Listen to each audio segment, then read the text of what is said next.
Hi అండి. Chicken ఫ్రైని simple ప్రాసెస్లో ఇలా జ్యూసీగా ఒకసారి ట్రై చేయండి. టేస్ట్ చాలా బాగుంటుంది. మిక్సీ గిన్నెలోకి 2 పెద్ద సైజు ఆనియన్, 10-12 వెల్లుల్లి, 2 ఇంచుల అల్లం వేసుకొని మెత్తగా మిక్సీ పట్టుకోండి. స్టవ్ మీద ప్యాన్ పెట్టేసి 3 టేబుల్ స్పూన్ల ఆయిల్ వేసుకొని యాలకులు, చెక్క, లవంగం, స్టార్ పువ్వు వేసి మిక్సీ పట్టుకున్న ఆనియన్ పేస్ట్ కూడా వేసి ఫ్రై చేసుకోండి. ఇప్పుడు కేజీ చికెన్ని నీట్గా క్లీన్ వేసుకొని టేస్ట్కి తగ్గట్టు సాల్ట్ వేసి బాగా కలిపి మూత పెట్టి మీడియం ఫ్లేమ్లో చికెన్ని వాటర్ అంతా పోయేంత వరకు కూడా మగ్గించుకోండి. ఇలా వాటర్ మొత్తం పోయిన తర్వాత 2 టీ స్పూన్ల కారం, 2 టీ స్పూన్ల ధనియాల పొడి, 1 teaspoon garam masala, 1 teaspoon chicken masala, 1/2 teaspoon పసుపు వేసి మొత్తం బాగా కలిపి మీడియం ఫ్లేమ్లోనే మూత పెట్టుకుంటూ మధ్యలో తిప్పుకుంటూ ఒక 10 నుంచి 15 నిమిషాలు చికెన్ని ఫ్రై చేసుకోండి. ఒక రెమ్మ కరివేపాకు, 2 పచ్చిమిర్చి కూడా వేసుకోండి. కరివేపాకు వేయడం వలన టేస్ట్ చాలా బాగుంటుంది.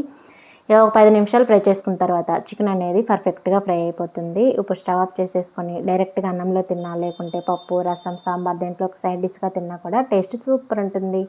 ఒకసారి ట్రై చేయండి, మీకు నచ్చుతుంది.